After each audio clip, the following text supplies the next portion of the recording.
प्रभु पाखक एमती आसला प्रभु माने कि कथा मो सांग मैंने जानला सेमती कहते सारथी किए एमती भंडा ये से कहती किंतु मु कहे कि से मो भगवान तुम भंड कह कि जहाँ कह कहीं भंड ताकू कह जो मैंने खराब कथा कहते आमर एति बुद्धिश्रुति अच्छी कि किए भूल कहूँ किए ठीक कहूँ किसी तो खराब कथा कहते सत्संगे किसी भी भूल का बाट क्या देखा लोक मैंने एरिया सारथी जमतीका भी लोक हो गोटे मदुआ माने कि आमिष छड़े मद भी पी नाला से मरिया जाए तो मुझे कहबी कि प्रभु जे भल सतर माने कि बाट देखा जे सतर रास्ता देखा सी केमती भंड हो पार भंड से माने हुए जो मैंने खराब काम करती से तो किसी खराब काम करना जो कहते सीमेंट गायरू जो ये बाहर कर गोटे कांथर माने कि गायरू बाहर करते माने कि बाल्टी बाल्टी गाई माने क्षीर तापर उठे पुणी ए कागज गायरू भी पुणी क्षीर बाहर कर सी केमती भंड हो पारे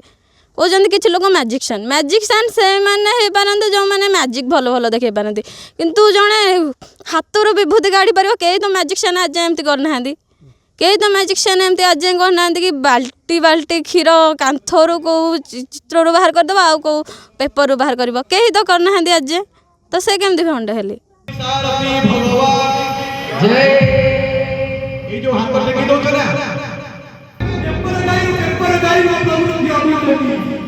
केते दयालु प्रभु केते निंदा करे केते अपराध करे केते कलंक बोझ देले फेर भी शांति मिलाइ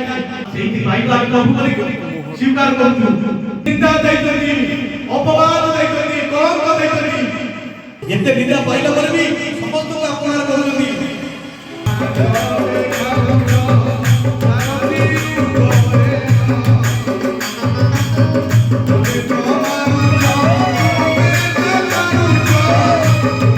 ओम श्रीमद श्री श्री सारथी देवाय नमो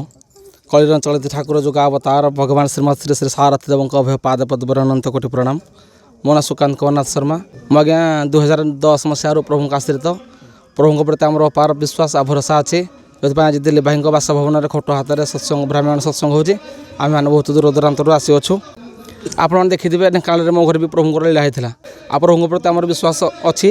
विश्वास आगु आगू केमती रहा जाके प्रभु प्रति आम विश्वास रुनिया लोक जहाँ कहतु से किसी कहबार ना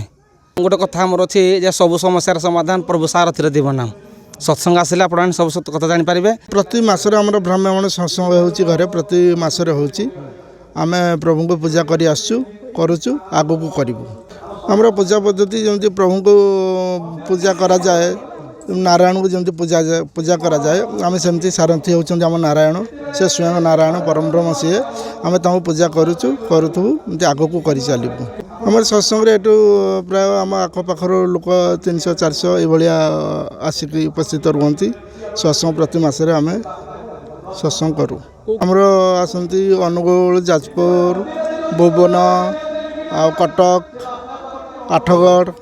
ये सब पुरी ये सब एरिया आसती आमर 3 घंटा धरी सत्संग हुए प्रभु विषय आलोचना करा जाए प्रभु सत्यटा को आम लोकलोचन को आणु आ दुनिया जो मिथ्या अपवाद देला सेटा सत्य नुहे आम प्रभु ही सत्य लोक खाली शुणिक विश्वास कले किंतु आखिरे किसी देखी ना सेटा मिथ्या खाली अपवाद देले प्रभु सब ही प्रभु मु बहुत विश्वास करे अखंड विश्वास करे प्रभु को।